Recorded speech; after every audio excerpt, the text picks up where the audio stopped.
What's up, fellow gamers? Phreak here. I'm the design lead of 715's live pod, and it's time to talk about patch 14.15. Should be going live in about 1 week's time. There is still room for things to change. We have, sort of official last looks at noon tomorrow, although that may have already passed by the time you watch this video. Regardless, the almost final look at patch 14.15, what's in it, why we're doing it. Let's go.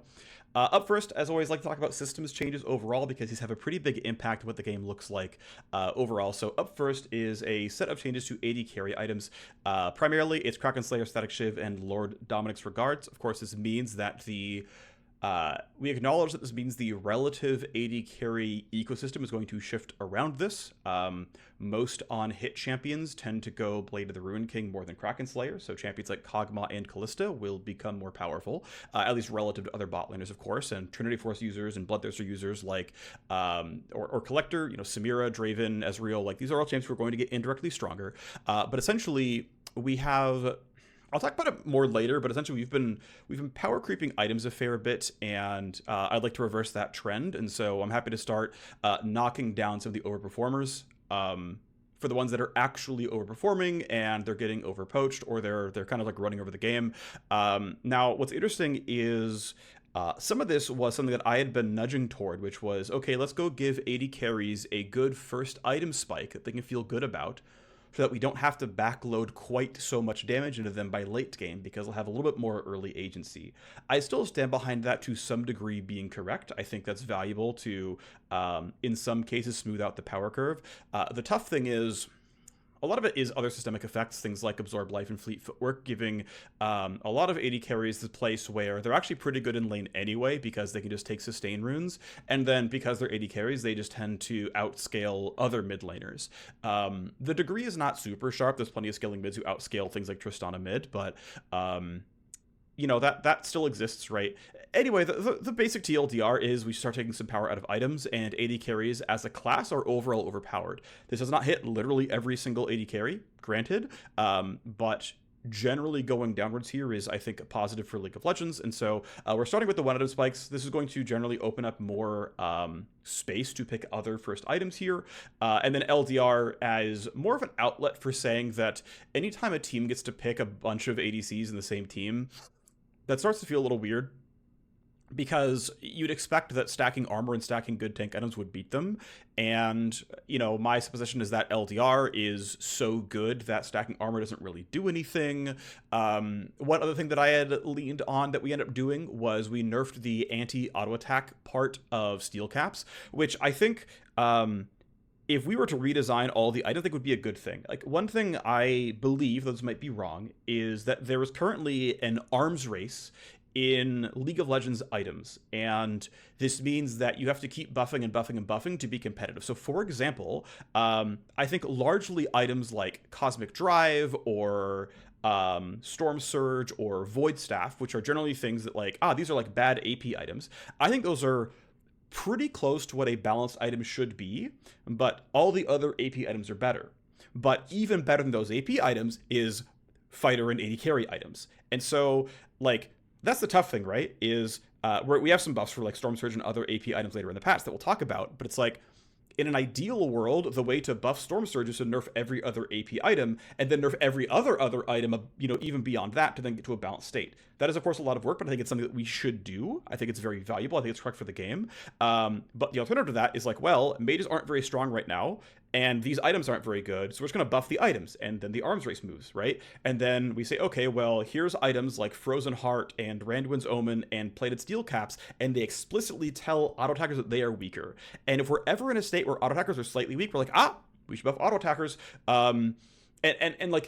They have to have enough damage in order to beat Randuin's or beat Steel Caps or beat Frozen Heart eventually.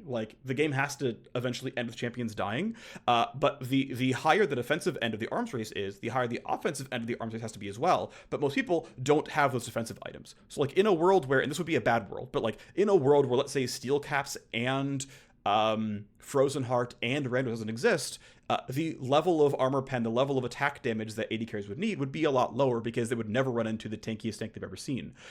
This is not to say that, again, those are bad items. We shouldn't delete them.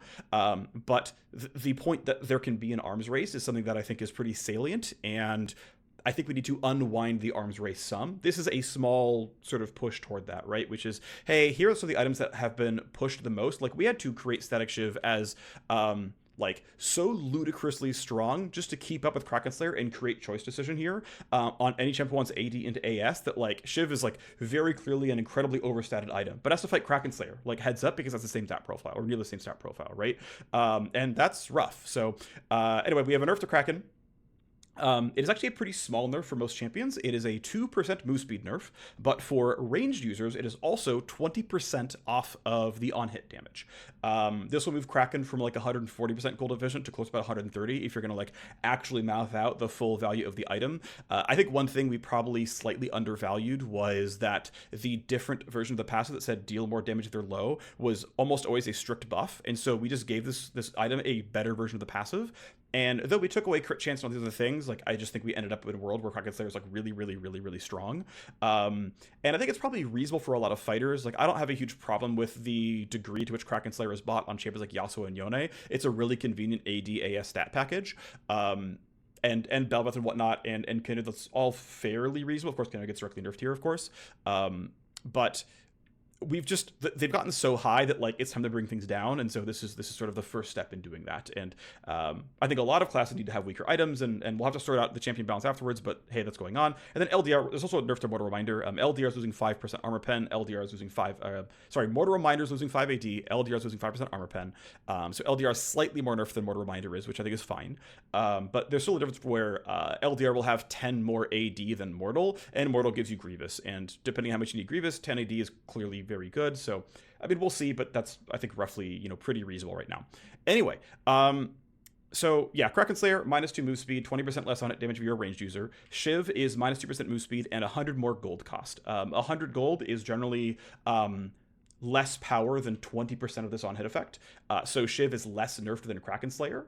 In fact, if you're like currently using Shiv as the way to make your Kai'Sa build work, like all the basic stats are all in the same place, so that, you know, the Kai'Sa build's still going to work. But and same for Kraken as well here in this case. This wasn't like on purpose the reason why we did it, but I think they were good nerfs regardless. Anyway, these items are going down a bit. LDR the same for, again, as reasons that are mentioned. So we're also making some changes to AP items, and so we're buffing 4 different AP items. Storm Surge just overall doesn't have any core users. Shadow Flame eats its lunch pretty strongly, and ultimately just like isn't very good right now. So we're buffing the move speed on the proc, and we're buffing the explosion damage, the proc damage itself, for ranged users. We think that we're pretty much at the ceiling of what we're willing to give as an individual burst of damage for the melee mod on this thing, but the ranged mod is penalized pretty heavily. It's going from, I think, -25% to -15%. Maybe we can go harder long term, but we have some room to go before we hit what we think is a reasonable cap for any individual sort of source of proc damage. And so, you know, giving us the room here on ranged users, this is not going to be a very big bump for melee. It's a bit more move speed on the proc, but whatever. It's going to be a much bigger deal for champions like LeBlanc and whatnot. Cosmic Drive. Cosmic Drive. This one and Rocket Belt are really together for me, where we have a suite of, I think, pretty well-designed AP plus durability items. And of course, you have items like Banshee's Veil and Zhonya's that are actually aimed at squishies to splash the defensive thing, because they have a very strong, unique effect that doesn't care about how durable you are. But like the Banshee's Veil spell shield is arguably better for squishy champions who only hit once in a while, and the Zhonya's active is generally better for squishy champions where denying 3 seconds of damage is a much bigger deal than doing so for like a generic tank, right? But items like Cosmic Belt and Rocket Drive and somewhat Leandries and somewhat Riftmaker are actually the bespoke. These are for the durable AP users. If you're going to actually frontline and not just burst as Gragas, if you're going to play a more Bruiser Diana play style, if you know, this is the kind of things that Mordekaiser might choose to buy if they were good enough that he was okay with this, as Mordekaiser is clearly an AP juggernaut. And I think right now these items are far below the mark for durability, essentially. That there's not enough durability coming out of these items for how much you are spending to get them, and so it's plus 100 HP on Cosmic, plus 100 HP on Rocket Belt. Longer term, these might have to go even further. I know one thing that can feel kind of bad at Rocket Belt is the amount of AP in this item is very low. It's also only 2,600 gold. Now, there's a world where we grow Rocket Belt to 27, 28 or something to let it have more AP and feel better per slot, but anyway, these items don't have... So Rocket Belt has 2 core users. Cosmic Drive kind of doesn't. It's like a little bit of Vlad, a little bit of Aurora. But realistically, these items should be very attractive and very appealing on any champ who wants to be more like an AP bruiser, dive in, go repeat your cooldowns, go stick in combat, like all of the unique effects of these items say go be in melee range and stick, and I just think they're understated in order to actually like support that play style, and so these items are getting 100 HP. Void Staff is still beneath I always blank on the name of the item. The other magic pen, the one that has haste on it. Again, AP champs are probably slightly weak right now. I don't like chain power creeping the item system. It's why there's 3 item nerfs go with the 4 item buffs. So it's not just like items get stronger every patch over patch. But yeah, hey, bringing some power up on the underused magic pen item. The other big thing in systems is a big hit to boots. Everything but Symbiotic Souls is getting a nerf. So there's a couple of different reasons why. I'll speak to them in terms of evidence first.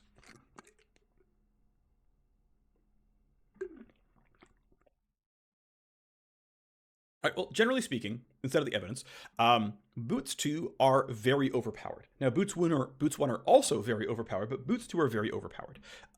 In general, what I believe is correct is that it should generally be better to finish your first legendary before finishing boots. That we should tune the items such that you would probably rather finish your Ludens or your Kraken Slayer or your Collector or whatever. And if it's a convenient recall timing, okay, fine. If you need to really dodge some Lux skill shots or Zyra skill shots, totally reasonable. If you're playing a melee range matchup, you need to close the gap, okay, totally reasonable. But otherwise, generally speaking, your first legendary should be more important than giving you more map mobility. I think that is generally a good direction for the game. Boots 2 are more overpowered than people give credit for. As an easy example of this, go look at, and especially, here's the weird thing, especially the defensive boots. So the weird thing here, and this was true with last year's Bloodthirster and last year's Shield Bow, when defensive items for squishy champions are strong, only really smart and really experienced players will use them, and then everyone else wonders why they die so fast. And so the like perennial Reddit opinion will be that, wow, Shield Bow sucks and AD carries are squishy and there's no good defensive items. And then you look at pro play and they buy a Shield Bow and a Bloodthirster and they got Merc Treads, and it's like, you're playing the exact same game right now and you're complaining about being squishy, and these guys are actually buying the item. And this has, from what I have seen, been really consistent. So the example in this case is that, so boots are overpowered and defensive boots are overpowered. As MMR goes up, the completion time of Legendary 1 does not change. If you look at like Silver versus Masters, the rate at which Tristana or Lucian or whatever finishes Kraken Slayer or ER or whatever doesn't really change. What does change is the time at which they finish Mercury Treads or Steel Caps or Zerk Greaves or whatever. That steadily gets faster and faster and faster the higher you go in MMR. So better players have identified that, oh, I should actually try to finish boots before I finish my legendary. And they'll basically never go to legendaries for boots too. And then normal average players will not realize that optimization. They will not realize that boots are the best item in the game, and then not do that, and to their detriment. I'm generally a fan of optimizations being at least a little bit intuitive and making sense. It's not a huge deal, but it shouldn't at least be unintuitive that the optimization is there. I don't think it's necessarily the case of that, but just in general, it's a pretty good rule of thumb. But what it comes down to is that the way these items are tuned, and I think it's correct to be the case here, is that the defensive boots are kind of just stronger than the offensive ones. Like Steel Caps beats Zerk Greaves heads up one-on-one. Steel Caps beats Lucidity Boots straight up heads up one-on-one.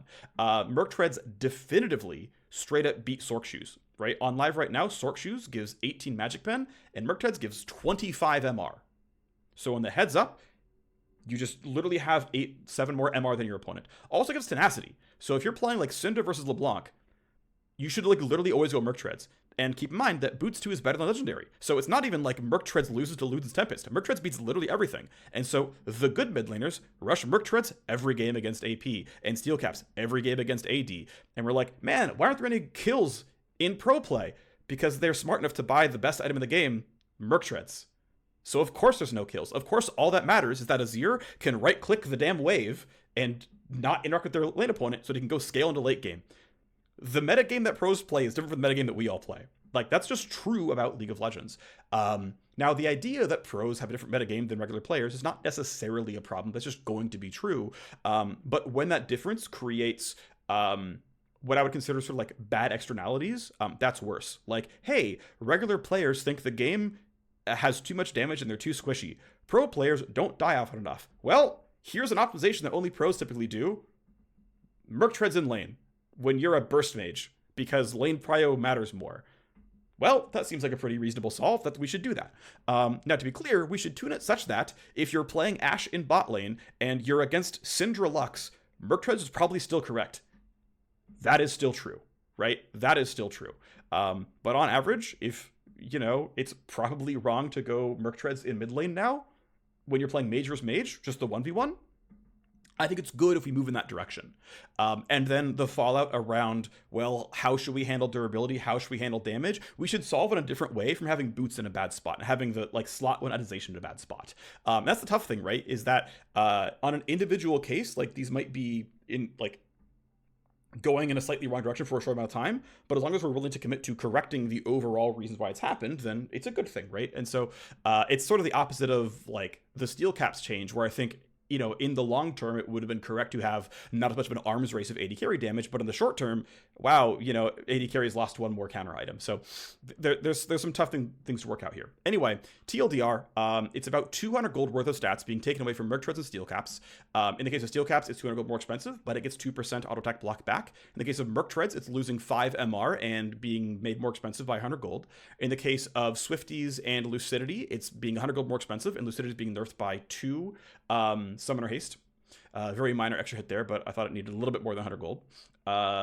Xork's losing 5 attack speed. Sorkshoe's losing 3 magic pen. So that the Sorkshoe's Merc treads loss is, instead of minus 7 MR, it's minus 5 MR, and it's now plus 100 gold for the Sorkshoe's user. So it, you know, moves that heads up a little bit better.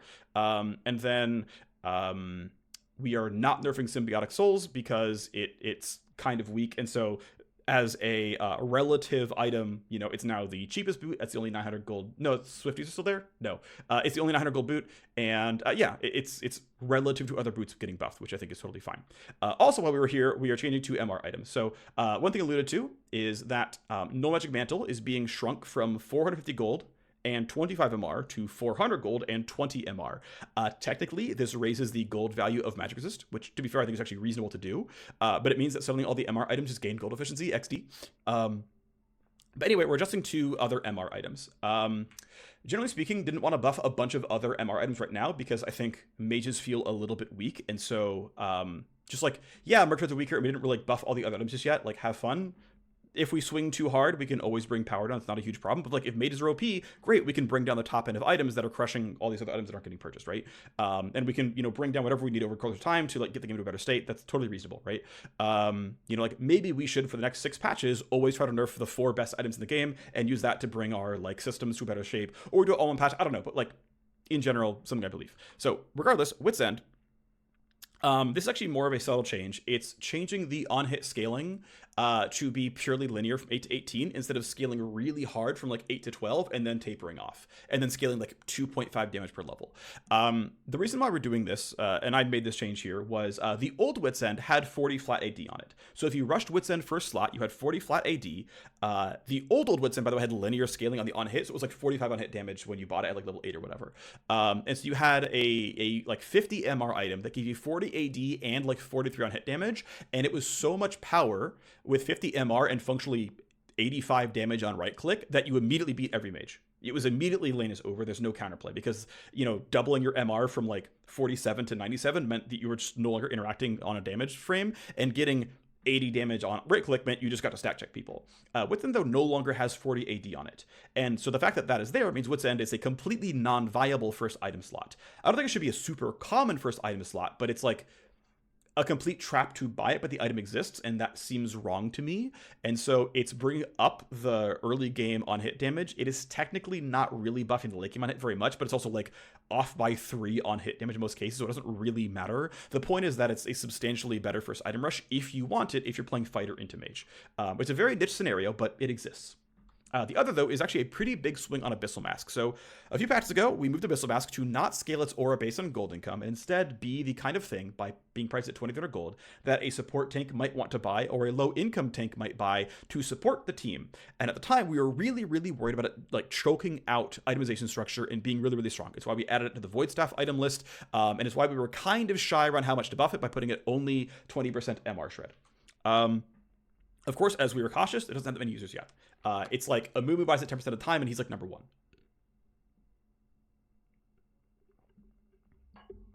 So the point here is to swing pretty hard on, no, Abyssal Mask is a good item that you should be excited to buy.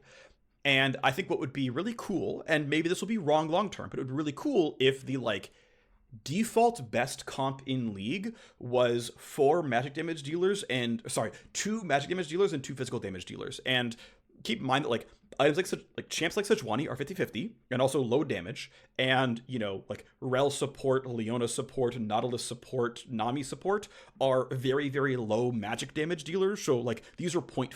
So like a comp that has like Nami and a correctly tuned Zac jungle would have 0.5 plus 0.5 equals 1, and then an Orianna mid means 2 magic damage dealers, and then you have like your Sion top lane and your Ashe bot lane, and you've got a 2+2 comp. I think that is a pretty reasonable shape for a comp on average. But one thing that is true right now, and some of this is like Merc Treads are incredibly overpowered, especially because the incremental value of 1 point of MR is more than the incremental value of 1 point of armor. I don't want to dive too much, but it's true. Triple AP comps are complete trash. And generally it's because MR optimization is very, very efficient because you typically don't buy much of it. And so a world where Abyssal Mask's aura goes up to 30% from 20% means you have a much better swing to say, okay, we've got triple MR here, we've got our Orianna over here, we've got our Hui in bot lane. Someone buy the Abyssal Mask to help the team actually go through and like save the comp a little bit. I think there's some value in that. I think it's actually really useful to have. And so I'm, pushing this. So, and one thing I've noticed that as well here is, though we tried the Abyssal Mask that was priced for support tanks, its core users are jungle and top lane tanks, which is fine. That's who wants to buy it. We will price it and stat it for them. So it's plus 200 gold, so it's 2,500, which is still quite cheap. It's cheaper than almost every other tank item that's not specifically a support tank item. It's like tied with Trailblazer, which like supports will still buy, and hell, right now supports are buying Warmog, so they can clearly afford this thing. But price so that Zac and Amumu are much, much happier. And plus 10 on the MR shred, plus 10%, and then also bumping the MR aura from 600 to 700 range, so that it is a little bit better at ensuring that you are shredding for your teammates and it's cooperative and not just selfish. Hopefully that's going to be happening here. Hopefully that's the result, but that's kind of the point. So I mentioned a couple times, right, my item thoughts overall. I think just generally speaking, we have power crept items a lot in League of Legends. We need to start contracting that. I have looked pretty thoroughly at like champion like actual balance history, and I mean you can use Zilean as an example here, where champion actual power levels haven't changed that much over the years. Like go compare 2013 Zed to the Zed's going to go live in about 1 week. There's not a lot of changes other than like some W like speed increases and then less bonus AD through W and R. Like he's a bit faster, a little bit less damage. And he's like otherwise kind of the same champion outside of like broad systemic changes where like every champ got more health, every champ got more armor, every champ got more MR, and thus arms race, right? Not that specifically, but I don't know if it's been happening. Zilean has been the same for multiple years now. It's like, and is still like one of the higher win rate supports. Like at the end of the day, I think the largest vector for actual power creep in League has been specifically items, not even runes. I actually went back and compared like 2013 and 2015 rune pages and my pages to today, and I'm actually pretty sure the amount of total power that you had from pre-game systems was higher back in like 2015. Now, of course, a lot of that got rolled into base health and base CD and whatnot, but even the more bespoke things like old mastery pages to current runes, I think are actually relatively similar in total throughput, total power level, and like the old rune pages are just base stats now. So I don't even think pre-game choices are that different. I think it's purely items. I think that is how we've gotten to where we are, where the game feels too lethal. I have ideas, I have thoughts for the approach, but in general, just wanted to kind of give that, as I like talking about the kind of stuff. Okay, we are buffing Dark Harvest. I'm happy with the reshape we gave it last patch. Player feedback on appreciation for the shape was quite good, but it was underpowered. Of course, it's a fairly risky change. We got the balance off. Oh no. We're going to get a pretty straight buff here. The base cooldown going down by 5 seconds, which should be specifically a laner buff, because laners are more likely to trigger it more consistently. And the reset before it re-enables when you get a takedown is being shrunk from 1.5 seconds to 1 second. So the ability to get a second or a third harvest proc in a team fight is going up by about 1/3 ish. So hopefully that's going to be a bit better. And then we are nerfing fleet footwork. Right now, early sustain for range users is too high. We are nerfing fleet. Well, we're adjusting fleet by making it give less sustain levels 1 through 13, and then it's going to give more sustain later on from 14 up. So it is going to be less good at sustaining out your lane. Alrighty, next project we started doing was a suite of changes to Skirmishers and Assassins. So what this was, sorry, I just keep scrolling. What this was identifying champions whose power curves have been, this is going to be too negative, it's not the right word for it, corrupted over time. So in years past, the designers have done a pretty good job of taking a bunch of champions who were very, very elite skewed or very, very early game skewed or like too hard to pilot, and giving them much more reasonable win rates by MMR. And they were very successful. I will pick Gangplank as yet another example where it's like the designer really wanted, like, and like these were like, it wasn't like the designer is like, I'm going to do this because I want to, but it's like, and this is not even to like point fingers or place blame or whatever. It's like the goals were, hey, let's get Gangplank out of pro, get him to build crit, get rid of his like very safe, very durable build paths. And the designer was successful. That happened. Gangplank was building pure crit. He was very squishy. He went away from pro play. Like all of the goals were achieved, and Gangplank had a high solo queue win rate. He was very popular. Like if you weren't a pro player, Gangplank was saved. Like, those all happened. Those were real. Those were true. Those were successes. Like, this is not flame. This is history lesson. Well, they were so successful that we don't see any Gangplank pro still. And so it's like, oh, we can walk back those Gangplank changes. They were very good. They did exactly what they're supposed to do, but now we can walk them back some and hope to get to some Gangplank. Not full crit Gangplank. Probably likes crit, probably happy with them, but like, Trinity Force will feel good because you're not wasting your E-slow anymore. And the health feels good because being in melee range is a bit more rewarded from these like other parts of the kit and whatnot, right? Like going back on these nudges is like, yeah, cool, we can like smooth you back out. And if you're back in pro, okay. Hey, we made a bunch of changes to Akali to like really, really late game skew her damage, because we know if you just gain stats and stuff when you gain champion levels, that's really low elo skewed. Akali went from like a 44% win rate champion for 90% of players to like 48% win rate for 98% of players, because she was not only elite skewed natively, but also very, very difficult. Of course, as time went on, players got better at Akali, so her win rate went up no matter what because players got better, but also she was shaped really aggressively towards, well, just wait until level 16 and then you'll one-shot everybody, right? Moving a lot of the power into E as an explicitly low elo skewed button, and it's like the data proves this. E is very low elo skewed, and players are like, what the hell? This E does so much damage. Like, yes, well, she's also not 45% win rate in silver anymore. And you could make the case that, like, screw you, she should be, but I would also make the case that, like, silver players deserve to have fun. So, you know, both stances are at least a little bit valid here. Regardless, it is saying that, hey, these things happened and they were clearly successful. Generally speaking, let's keep all the usability improvements these designers made, but let's walk back some of the numbers tweaks we had done that late game skewed champions who natively are about beating you up in a one-on-one, aka early game, aka in lane, aka when you're in a one-on-one. Let's reintroduce that as part of their power level. And so this was generally looking at a bunch of champions. I basically just like took the top like 40 most picked mid laners and stopped at like Seraphine or something and said, okay, what do your early game stats actually look like? We can look at kills and deaths and assists. We can look at gold. We can look at CS. We can look at first blood or not. We can look at a bunch of different stuff and say, hey, holistically, how are you doing in the early game? And basically, this was my project for like identification and then tactics was, which are the champions who are significantly underperforming expectations? We're going to bring them up. Now, of course, the opposite of that can be taking champions like Ziggs or Xerath or whatever, actually, especially in Nivea, who are actually pretty dominant in lane and say, wait a second, you already have a team fight pattern. You're a mage. Team fighting is second nature for you. You don't need to crush lane to be good. It's okay. You're allowed to like try to weather the storm against an assassin. We didn't go for like the negative end of like reshaping some mages towards late game, but we did take this end of reshaping some assassins and skirmishers toward early game. So let's talk about them. So Akali primarily is getting some changes to her R. This is the primary thrust here. It is buffing rank 1 R1 by 30, and then plus 0, and then rank 3, which takes forever to get to. Level 16 is fake in most games, minus 30. Of course, 30 base damage and rank 3 ulti is fake and doesn't matter. So it's like a really big push at 1, and then neutral at 2, and then a bit weaker at 3, but like who cares? R2 is getting a flat 10 damage increase. So R1, R2, and R3 are all better. Of course, R2 can do up to, I believe it's triple damage based on missing health. So R could be doing 60 more damage than a full pass through. That's not a ton, but that is still like 8% of someone's max HP at level 6, so not trivial. To compensate that, though, we are nerfing the rank 1 and rank 2 R cooldown, so that Akali is more lethal when she ults. She is strictly more powerful at 6, but for a little bit of time at level 7, she'd be a bit weaker because you won't have R just yet, and then she'll be stronger again. And then, you know, that kind of goes on for a while. So it's more damage in R, a little bit more cooldown in R, to give the window to play around this. Now, because we are nerfing late game R damage a little bit, and I just think this is correct for the champion, I push pretty hard for buffing, giving the rank up of the cooldown on W back on W. I said W like 3 times in the same sentence.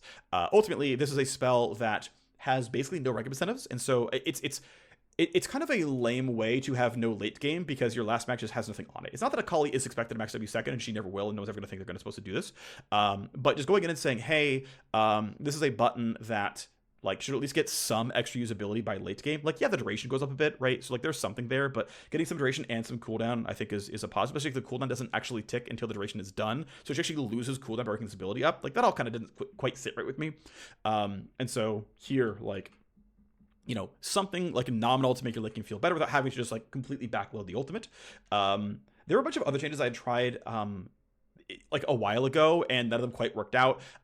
We had tried things like, what if Akali became a top laner again, or at least was viable in top lane again? Like, not became a top laner, but was an equally viable top laner. It's like, no, the gameplay around Akali Q in top lane is trash. Okay, let's not do that. Okay, well, what if we, you know, like buffed her Q? It was like, well, it's only going to help her against melee because she can't really reach Q against champions, and you're not going to hit a wave clear breakpoint without like making it do way too much damage. So like a bunch of stuff we tried, none of it really worked out, but our lethality ended up being pretty good. But because Akali is roughly the correct amount of powerful, and I was like, I thought this was a very good idea. I thought buffing rank 1 and 2 R was a good idea. We had to find compensation somewhere, and that was R cooldown. Generally speaking, higher cooldown ultis tend to be pro skewed, and so in a world where we can have Akali be balanced in solo queue and viable in pro, is probably going to be one with a slightly longer cooldown ultimate.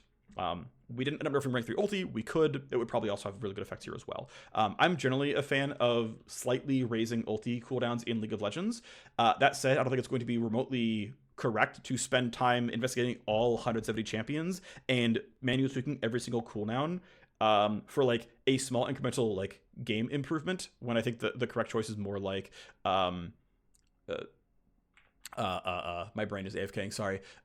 Just like, well, when it's convenient and it like clearly aligns with goals, we can nerf a couple of ulti cooldowns and have there be a bit more combat variance and a few more fights where there's no ulti up, and so you have a different texture to the fight. Again, not in all cases. Like someone like Master Yi should have ult every single fight because he can't function without it. Okay, fine, but like maybe Zyra doesn't always need it because Zyra has a functional kit without ulti. I don't know if Zyra's ult cooldown is even incorrect right now, but like would be an example of a champion that like if he had one of the longer ults in League of Legends would be a functional champion still. As an example, again, this is not Xerath work. So next one in the line is Aurelia. A couple things we tried. One thing is we would like to add some variants to melee champion combat patterns. One tough thing about being a melee champion is a lot of your output is just I right click you. And right clicks have very little variance. This is actually one of the reasons why many designers are really attached to crit for AD carries, is because it is a way to drive variance in an output that has absolutely no variance. 6 out of range auto attacks are just always available.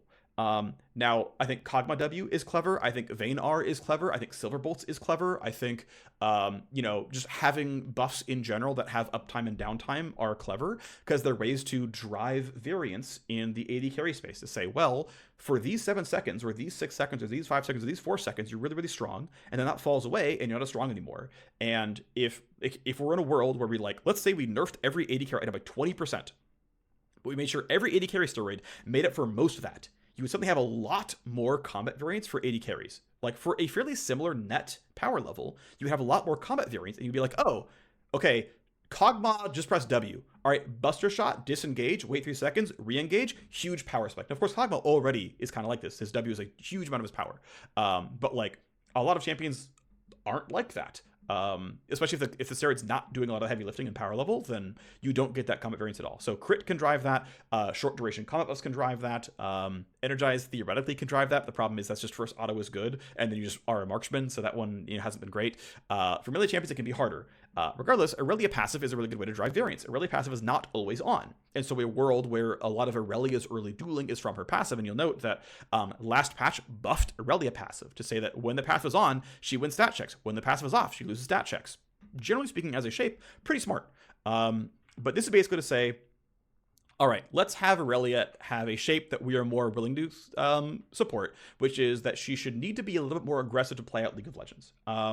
So it's basically, one, give her the tools to take early fights and feel good about them. This is basically giving her remotely close to normal fighter base health. She's going up from like 670 to 570 to 610, which is not that high. Like several marksmen have more health than she does, but it's at least getting closer to like a reasonable, with a dock to base health regen, saying that if you're going to play passively and do nothing and wait for Bork, you're just going to get poked out eventually. Now, she still has some of the highest sustain in the game because her Q heal is a lot. This puts her at like slightly below average for a fighter health regen, and then has her Q. So she's still one of the highest sustain champs in the game. That is still true. That's not going away, and it shouldn't be false because Aurelia has self-healing literally on the kit. If she's a bad regen champion, we've screwed up by over-nerfing these things, right?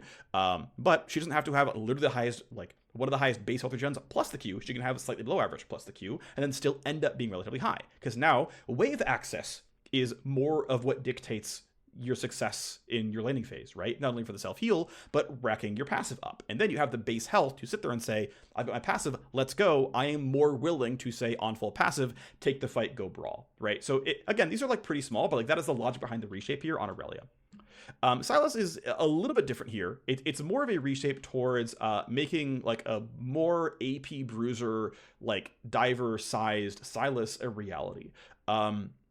So keep in mind, both Rocket Belt and Cosmic Drive are getting buffed this patch. In seasons past, there were times where Sylas's most picked item was Rocket Belt, back when we did Mythics. There were times where it outcompeted Roa or outcompeted Everfrost. And right now, it's his third most common item to pick on live is Cosmic Drive. And both those items are getting pretty strongly buffed. Rocket Belt's getting 10% more gold efficiency by getting 260 gold worth of health on a 2600 gold item. And Cosmic Drive's getting a bit less than that, but still getting 100 HP on an item that he already buys some. And so he's ready to buy these things because he used to and he currently does. And so he's getting some indirect buffs via items that he's willing to buy. Sylas is also getting some changes that are probably would end up being direct kit nerfs if he didn't change build. But the point is to get him to change build. So Sylas right now plays as purely an assassin. His current live build is Lichbane, Shadowflame, Deathcap. That's a Kali's build right now. Sylas, I don't think is a Kali. I don't think Sylas with the self-heal, with the hard CC, with the ulti steal, like, he has a bunch of spells that aren't ulti, that aren't assassin outputs. And so can we do some relatively low stakes kit work to let him feel more like a skirmisher where bonus health is good, or even if we want to go really heavy, a diver where like he's able to like stand in the middle of 5 champions.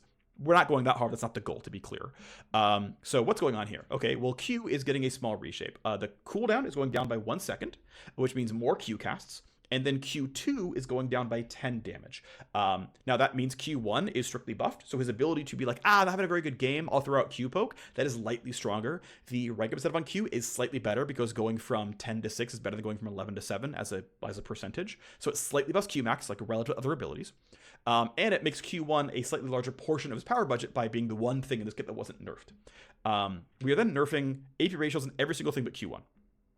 It's 0.1 off of Q2, it's 0.1 off of W's damage, technically heal as well, but we'll talk about that in a second, and 0.2 off of the E damage. Now, E has been really strong for a while because that is for 2 reasons. One, that spell is low elo skewed. Landing skill shots is low elo skewed. This is one thing I want to like really make sure you guys all understand. Landing skill shots is low elo skewed because low elo players are worse at dodging skill shots. It's not that hard to aim skill shots. This isn't like Valorant where like you can't really dodge gunfire in a shooter. I mean, if you're playing Quake, you can dodge rockets, whatever. Love Quake, by the way. But no, this is you can dodge skill shots in League of Legends. You have to aim in a shooter. League of Legends aiming is relatively easy. Dodging is hard. So high elo players dodge things. This is part, by the way, of why high elo players are playing marksman in mid, is because you can't dodge Lucian autos. You can't dodge Tristana E auto. You can't. Okay, you can dodge Ezreal Q, but Ezreal is one of the few champions where his skill shots, at least his Q, is high elo skewed. Actually, not that strongly. Ezreal autos are the most high elo skewed part of him, by the way. It's not close. Ezreal autos are his auto attacks. Just right click some idiots. His passive is the most high elo skewed part of Ezreal's entire kit. And this is basically just true for all marksmen. So anyway, to go back to it, part of why E has been so strong for so long and hasn't been nerfed since the update back in like 2018 or whatever, or whenever it was actually done, 2020, who cares, is that E was low elo skewed, which allowed him to have a smoother win rate by MMR because he had this like really strong impact. Another reason why designers like this ability, and I totally understand it, is it is one of the only ways for Sylas to draw combat variants, right? E1W is unmissable. E1W Q1 is also unmissable. At no point can you ever dodge any of that damage without preemptively flashing before he was ever in range. And so if that's all where his power is E1WQ, there is no variance. He just does what he does. And so having Q2 be some of the power means, oh, that's something that I can dash away from or dodge away from or do something. Or if I had like guessed correctly and he aimed here and I went this way, he landed Q1, but then I got off the circle, right? Like combat variance is very valuable, right? Like seeing the champion like, oh, I'm instantly dead is not good. This is actually the problem I had with old Sylas jungle, was he would E1W with Night Harvester and you just die from that, because if he was a jungler and had Night Harvester which procced on first instance of damage and he maxed W, which he did, and it's like E1W Q1, you just took 400 damage and nothing was a skill shot. 2 of them were dashes. What do you do about this? That was like the problem I'd always had with Sylas jungle of times past, and now that there's no Night Harvester, it's a little bit more reasonable. Anyway, it's a diatribe. Sorry, I jumped down rabbit holes a lot.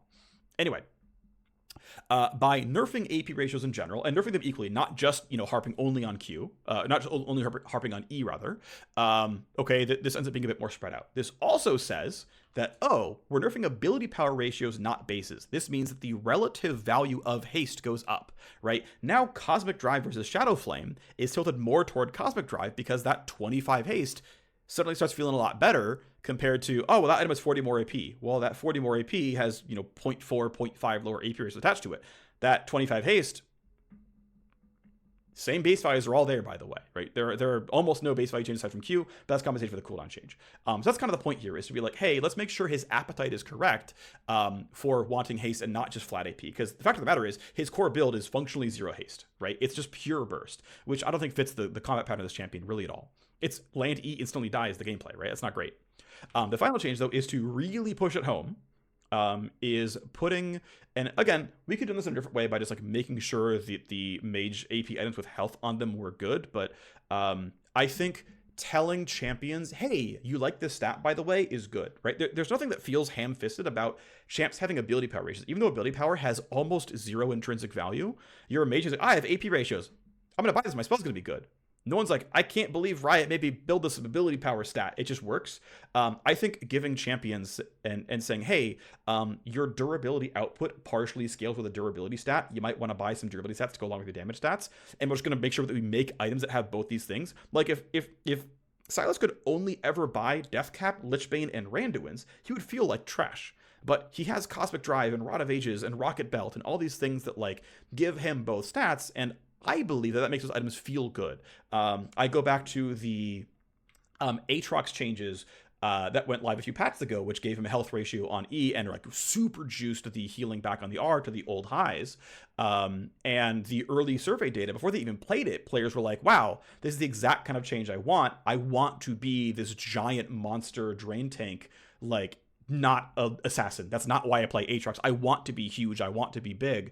So yeah, let me buy a Stairs Gate and feel good about it. And his builds all moved over, and he's same win rate, and like, so it's like, okay, this seems to work, even though it's like designery to like add a ratio, and that feels kind of bad. Like this champ has never had a health ratio here before. I've added it to Aatrox, I've added it to Sylas, but it seems to fit, and like if this ever backfires and it's like wrong in some cases, then I will take that learning and like figure out when it doesn't work. But yeah, adding a health ratio onto W. So the end of the day is Sylas's current live build should lose win rate, and if he moves over to things like Rocket Belt, Cosmic Drive, Roa, he might actually just gain win rate here. I mean, we'll see what happens. We'll just balance him if you have to rebalance him, of course, but that's the point here. And it's like a little bit less around like the pro and power skew thing, but it's similar enough that he's kind of a skirmisher here in mid lane. Yasuo right now appears to just be strictly weak. His win rate appears lower than it's supposed to be. Yasuo is quite hard to play. He has an infinite mastery curve, but also he has so many mains that he's actually supposed to be pretty much bang on 50% win rate. And so we're bringing back things that used to give him a lot of early lane dominance. Compared to Yone, Yone is much more of a late game champion. Yasuo actually used to have a lot of early lane dominance. And so it's basically going back to pretty close to old values on his E, where the base damage on E is getting buffed by 10 to 40 or 10 to 60 around there. It's 10 to 30, I think, base damage. It's keeping the AD ratio. But we're also buffing the percent more damage by stack, so that you can go and get 4 stacks and EM the enemy champion, and it will go from dealing like 96 damage to doing 140 damage, which is like, oh, my E trade is 45 damage higher if I'm good enough at Yasuo. Yes, let's go. That's going to be a thing. Our read is that was not going to be quite enough of a buff, especially with other items he's buying getting nerfed, like Kraken Slayer, even if it's only slight. And so we're giving him 2 armor as well as a little bit more early resilience, because I think he has room for it. And if Yasuo were like a good counter to AD carry mid laners, that would be cool as well. So like if we armor skew Yasuo without making him clearly better in top and bot than in mid, because the primary audience is mid, as long as we have the room to do that, which right now we do, an armor buff is safe. I don't want to get to the point where he's bad mid and we have to balance him because of top and bot. That would be a bad state for him. So that's Yasuo changes. We're buffing some changes to Yone as well. Yone is only very slightly weak here. Doesn't really need very much. But his core keystone is Fleet. That's getting nerfed for the first 13 levels. So buffing Q by 0 to 20 damage. This has the nice benefit of Yone and Yasuo Q now have identical base damages and AD ratios, so that's always kind of nice to see. But we're nerfing the R cooldown. This is another case where Yone does not need his R to function as a champion. It is not Highlander. He has tools, he has buttons, he can play the game out, and it's a really, really, really strong ulti. So bring this cooldown to something where it is down a little bit more often at ranks 2 and 3 as a compensation buff. Compensation nerf, I should say. And then Zed, I think actually Zed changed his last patch landed really, really well. This is just minor follow-up on doing just some other light touches to make sure. Zed, basically last patch moved Zed from clearly bad in lane and just get out of lane and go split push permanently and rush level 16 so you can be a champion, to passable in lane, but like not quite dominant yet. And so this is just another adjustment to say, let's try to get Zed up to dominant in lane. So first things first is an adjustment to Q. It's minus 10 bonus AD ratio, but plus 0 to 20 base damage. He maxes this first. And so, once you're level 4, up until 200 bonus AD, which is 3 items, he is going to be stronger. So from levels 4 through like 15, Zed is strictly more powerful than level 4. And then like, okay, sure, 1, 2, 3 is a little bit weaker, but whatever. And then like 16 plus a little bit weaker, but whatever, right? Again, the point is to power shift them towards early game. So there being some kind of trade-off is worth it. This being paired by a very small 0, 10, 20 second, I believe 0, 10, 20, nerf on our cooldown. So only ranks 2 and 3, which should make up the rest of the power difference from this, generally win rate positive change to Q. The goal is, again, pretty much win rate neutral on Zed, but the point is to shift Zed's power to be, no, he is one of the better mid laners in lane. He is advantaged in more matchups in the heads up, but he's under some pressure to close the game out and whatnot. One thing I want to bring up around all of this, by the way, is this is actually one of the few places where I will... I believe champions are, I don't want to say to blame really, but champions are part of what feels like late game damage creep.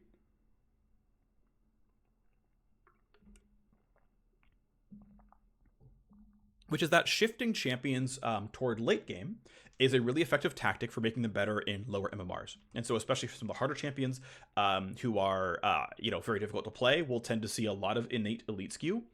And so, if a common tactic is, their elite skew, go make them better late game, that can cause problems when they're an assassin. It's like, well, they're not really good at killing their lane opponent one-on-one, so they have to become really, really good at killing somebody late game. And killing somebody late game is really hard when they have a bunch of teammates around, and so they have to like really giga one-shot you to try to, make the trade, remotely safe and make the kill remotely, doable without getting peeled off by Janna or something. And so, that can have the sort of cascading effect of being like, wow, we have to give the champs a ton of late game damage to succeed, when really we can say like, nah, actually Zed and Aurelia and Yone can succeed by like winning their lane, and then having some pressure on them to like close the game out without having to be in the spot where, they wait till 16 and then one-shot your team instead. And that's their win condition.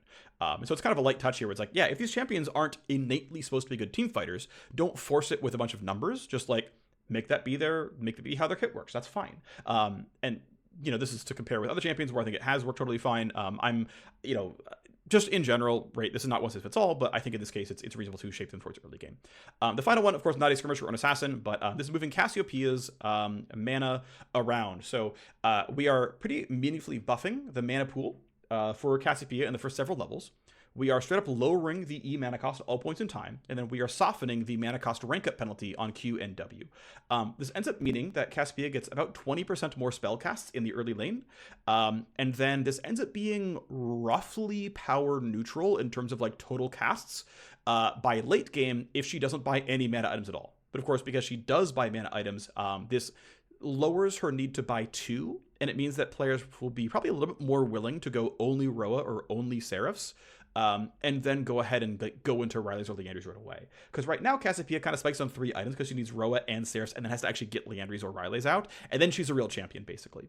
But by kind of pushing this forward and saying you can be a real champion on 1 mana item, we don't have to like completely backload her in a space where being an immobile mid-range mage is like, it's kind of tough when you have the like Q skill shot requirement and the constant button pressing of E. Like, I just don't think she has the same smoothness of playing a late game out the way that a, you know, pure mage or artillery like Xerath would have, or a marksman like Ashe would have. I think Cassiopeia is in kind of a spot where it's kind of difficult to pilot the mid to late game, but she gets it anyway because her stats are so high, her numbers are so high.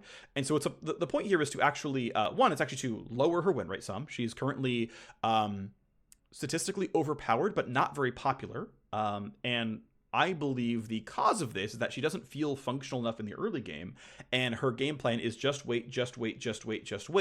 Okay, your numbers are high enough that you just kind of win late game anyway. And so this is shifting this around to say you have more personal agency in the early game. You should hopefully be a good laner instead of a bad laner. But because your champion is already very strong and we're literally buffing you, something has to go away, and this is going to be your numbers are less good late game.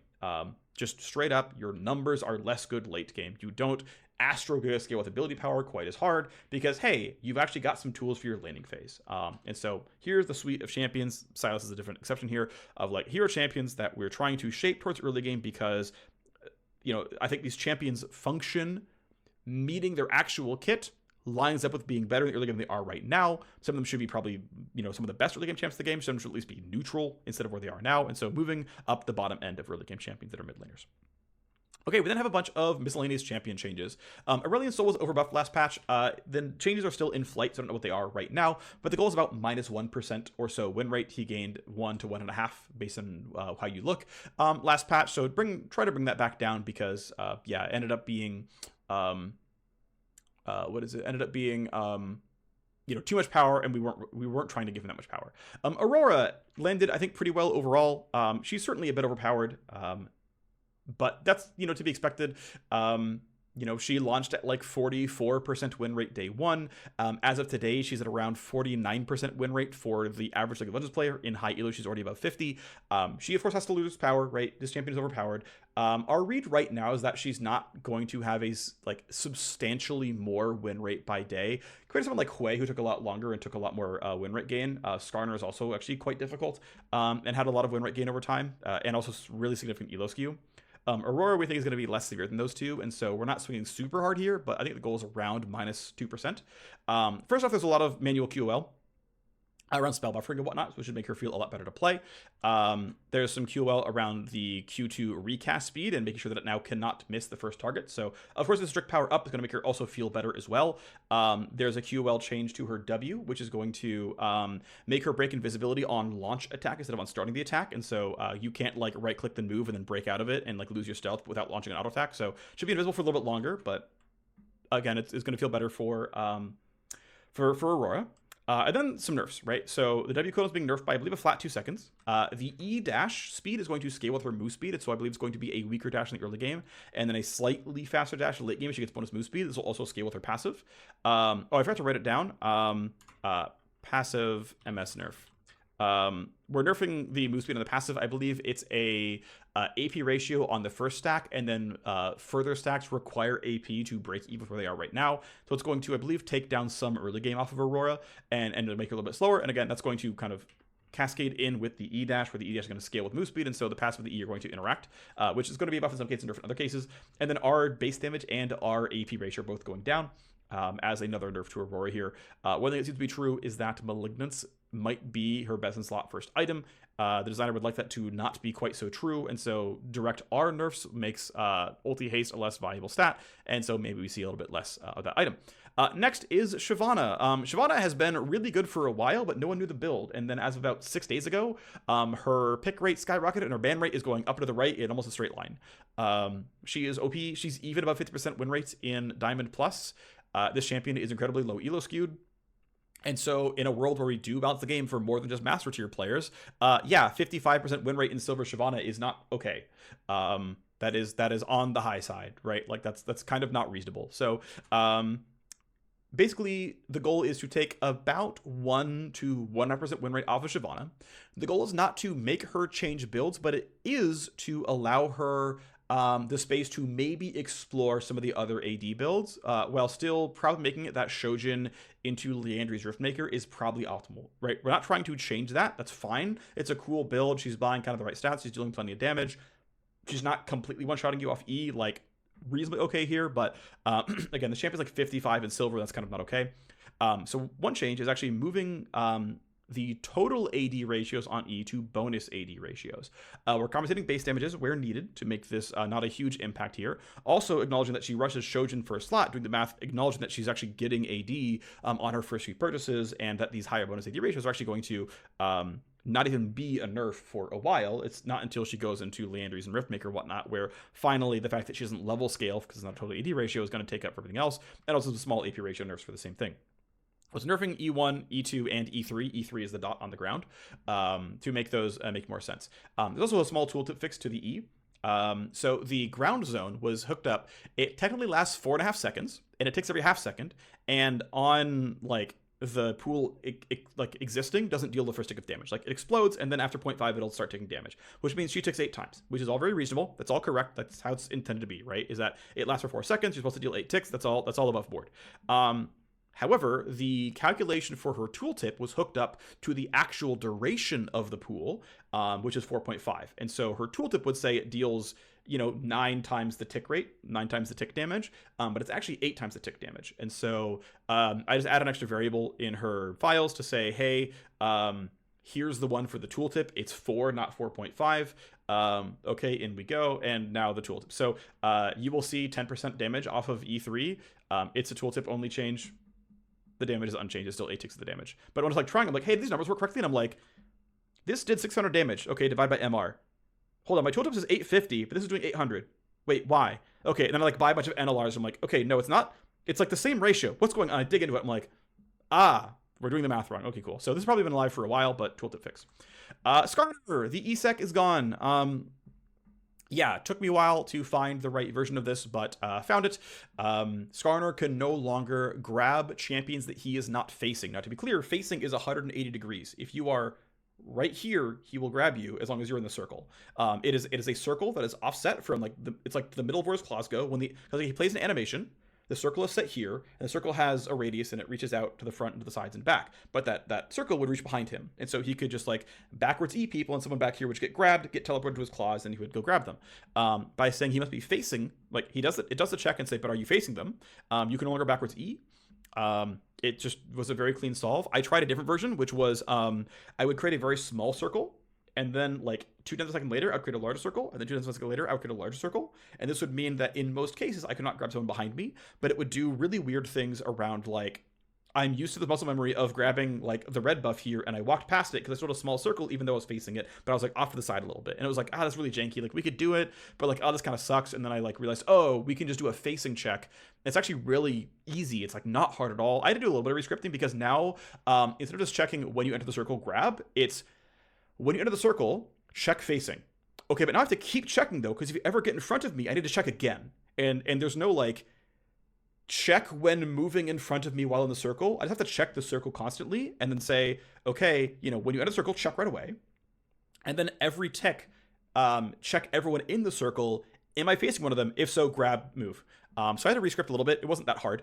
It took not very much time, but like I had to like add an extra like set of logic to the spell because it needs to now check people who are already in the circle but weren't valid earlier, right? Which means I have to add, some other statements going on. So anyway, ESEC is gone. What's interesting is the read from gameplay analysis is that it has very, very little win rate impact, similar to no QSS on Mordekaiser R had very little win rate impact. The read is that it has no win rate impact. So theoretically, this list is not incredibly anti-top lane. I trust them. They play top lane at a way better level than I do. There's like GM players out there, but real GM, not fake GM players who play Maokai, and they're top laners. So like, yeah, okay, sure. I trust, I believe, okay, sure, whatever you say. They're better experts than I am in this space. Regardless though, Skarner is currently a little bit too weak. My read is about 1.5% to 2% win rate too weak. And so this is 5 mana back on Q.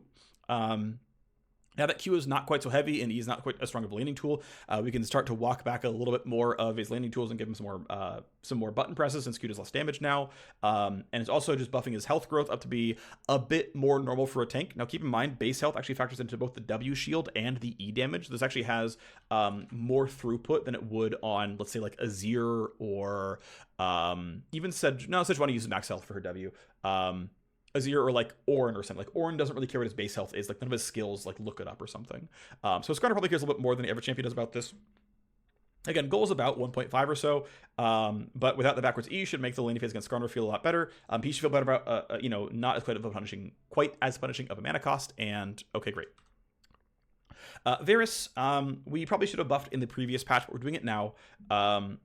The current shape of Varus is getting pro play because actually the optimized Varus builds aren't weak, but they're unintuitive, which is not great. I don't like when, I don't mind people having alt builds and having like interesting like optimization they could do, but to me, when like the ability order makes sense, that should be the default good one, and then you've got to be like, do some dark tech to make the other ones better. But as it is right now, WMax Varus is just clearly the best build, and it's like kind of not close, and that sucks because I think Qmax is the one that makes the most obvious sense as first max. So we're nerfing W by 2 flat damage to eventually 10 flat damage, which is like nerfing 2 on every rank here.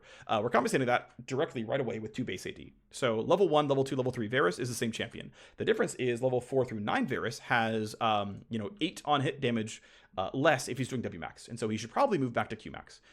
Base AD also makes the value of getting total AD ratio increase and cooldown decrease on Q very slightly better. It's a very minor one, but it does exist here. Like the value of Q is better when you have higher base AD.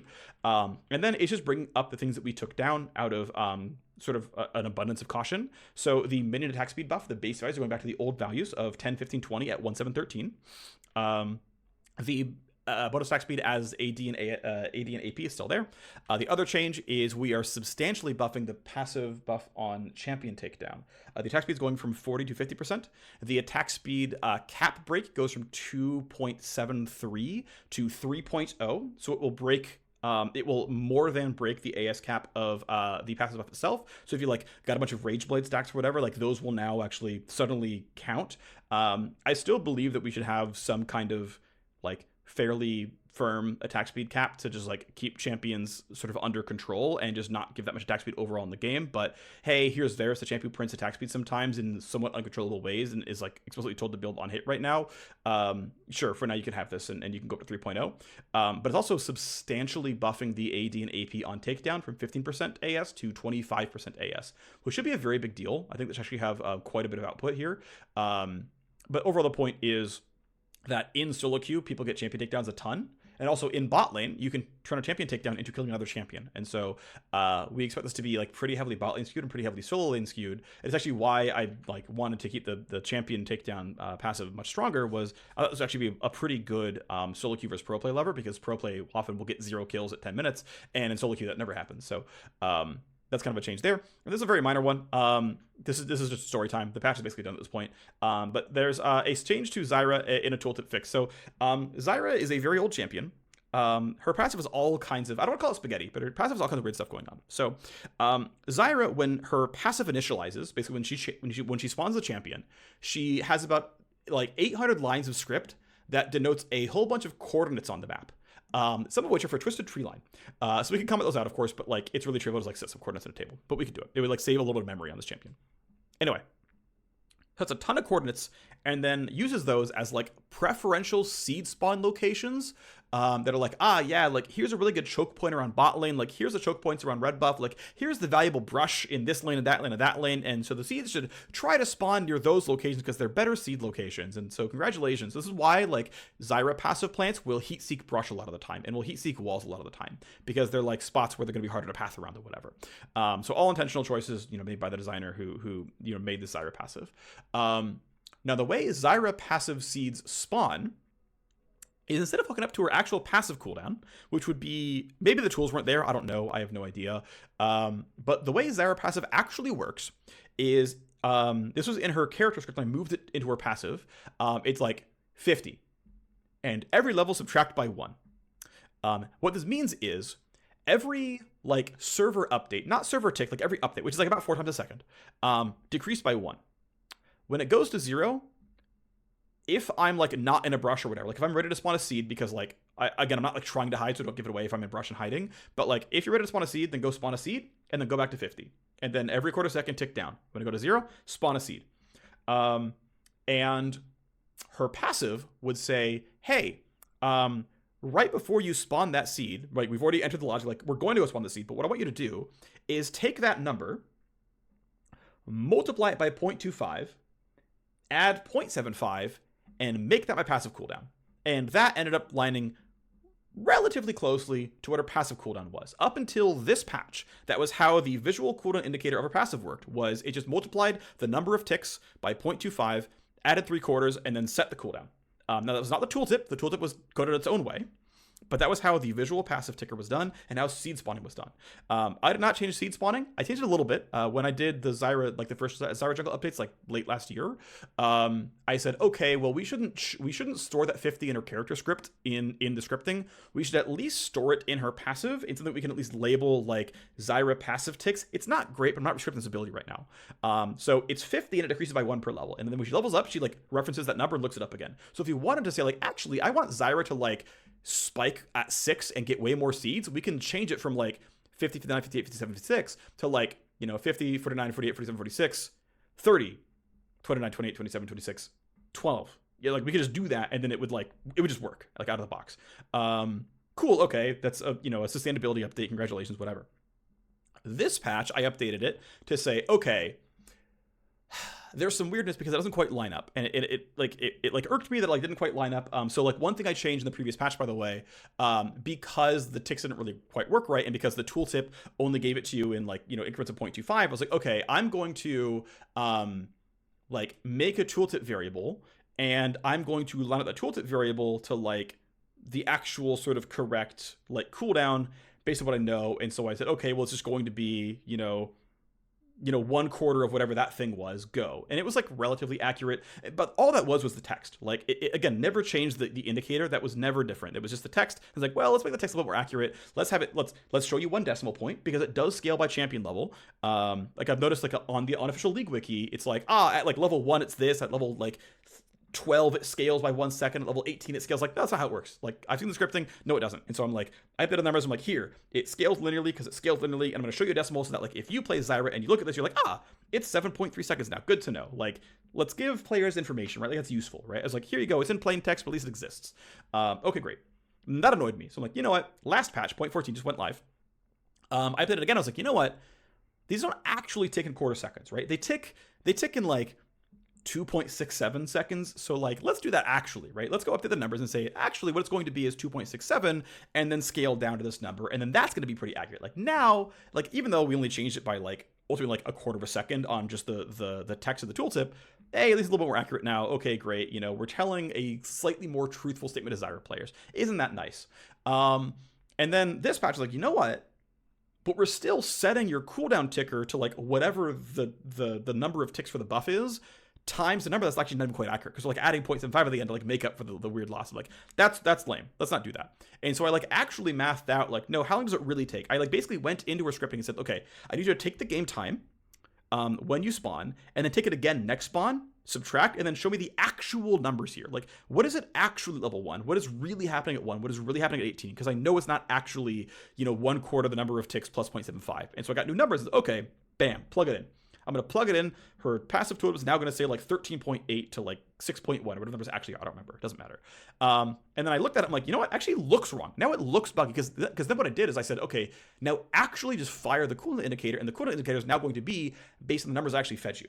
I'm going to feed you these numbers. I'm going to make you use them, and then going to reference those and then set the cooldown so that now the plain tick for the tooltip lines up with the actual cooldown set in the cooldown ticker. Even though it doesn't have authority, it's at least accurate, like fully, and we're never lying to you anymore because we were lying to you in every single, like at no point up until in a week from now was a Zyra passive ever not lying to you in its actual duration, in its cooldown, I should say.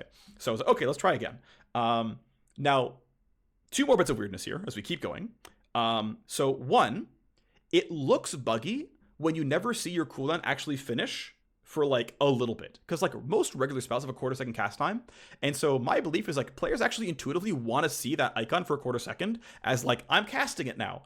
And so I actually then, again, this is visual only because the scripting hasn't changed in terms of actually spawn seeds. I changed the numbers to a 1/4 second longer than the actual cooldown is, so that you see your indicator be done, and then you start to see the seed come out, and now like, oh, this actually lines up and looks good. So like, cool, we finally have a responsive, like accurate to the decimal text tooltip on the passive, and an accurate to within a 1/4 second on purpose to her visual cooldown display that is actually accurate and was manually timed. Now, unfortunately, these are desynced from the actual spawn timer, so you have to update both if you ever do it in the future. But for now, this was like kind of the right choice.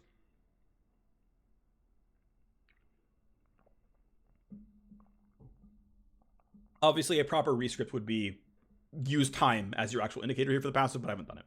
Okay, moving on. I got a bug report back from our QA that was like, hey, your cooldown indicator isn't working. Your cooldown indicator goes to like 1/2 second and then it fires. And I'm like, what the hell? That's so weird. And so I look and I'm like, no, I load this thing up in like, I load the game up on my computer and it works the correct way.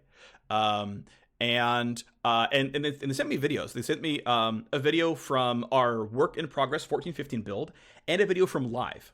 Now, live, right, didn't have literally any actual cooldown indicator changes at any point in time. It has never been updated like since she launched. And I'm like, okay, well, the bug exists there on live. That's not a new bug because I didn't touch that yet. I did afterwards. I didn't touch that, so that's not me. And what's weird is I tested locally and my cooldown works correctly. And so I start doing some referencing here and I'm like, oh. So for some reason, our cooked internal builds, the cooldowns are desynced. I don't know why or how. I don't understand it. But they were literally getting faster Zyra plant spawns in our built like version of the game on internal environments, but that bug does not exist when it goes live, and it does not exist locally. That like the like, you know, cooldown timing thing from their live video matched the cooldown timing of local testing, which did not match the cooldown timing of like the cooked Riot internal build. So like for some reason something's different there. And I was like, that's why you're seeing the bug. That's so weird. Okay, well, the nice thing is I know that whatever I do locally is mirrored on live, so I'm just going to treat that as authoritative. That's fine. Let's go. Let's get a timing that looks visually appealing. And again, at no point have I ever changed the actual gameplay of how fast Zyra seeds spawn. So that's never been different. I haven't changed anything, but this is my like 3rd attempt at making the Zyra's passive tooltip make sense. It's still not optimal, let's be clear, but it's at least better than it was. Again, random story. I found it entertaining, so that's the story I'm going to share. Anyway, thanks for watching. That's the patch. Hope you enjoy it. Yeah, that's it, because this is from the previous patch. All right, thanks for watching. See you next time. Bye-bye.